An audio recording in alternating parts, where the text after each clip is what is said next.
I see a lot of attorneys advertise multi-million dollar judgments, multi-million dollar verdicts, which are good, and it's something nice to be able to point to and say that you've accomplished. But unless you can actually turn that into money for your clients, it really doesn't mean that much. Our clients generally don't care if they get a $1 million verdict or a $10 million verdict if they go home that night and it doesn't affect their life at all, and they still don't have the money that the court has said that they're entitled to get. One of the things that can be considered if you're in a situation where you have a difficult to collect judgment, and that really is almost anything where you don't have an insurance company or something really similar at the other end, is getting what's called a turnover receiver appointed. A turnover receiver it's a very versatile tool. Basically what that is it's an individual that's appointed by the court to collect the judgment and to enforce the court's judgment and the court's orders. Technically, they don't work on behalf of the creditor.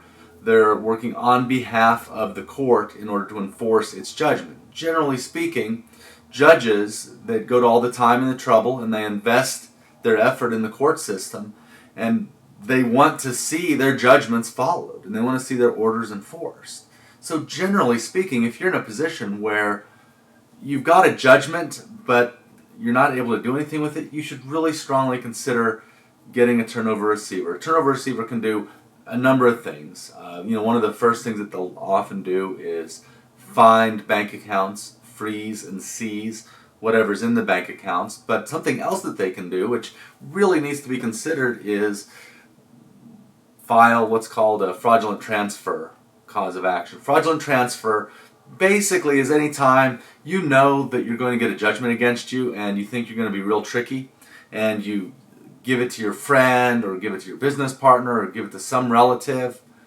Generally speaking, there are provisions in place to take those fraudulent transfers and wind them back. And in fact, if you're dealing with someone that's by law insolvent, and basically what that means is their debts, including the judgment, are greater than whatever credits they have, whatever their net worth is, then any transfer at all to what's called an insider, and generally speaking that's a family member, close friend, if it's a business associate, sometimes it can get highly technical, but those transfers can be unwound. You can sue not only the person you already have the judgment against, but you can sue whoever they're transferring it to.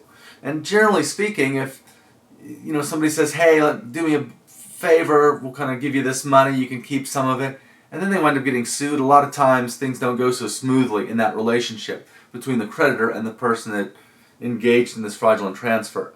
It happens all the time. I think people get away with it more than they should.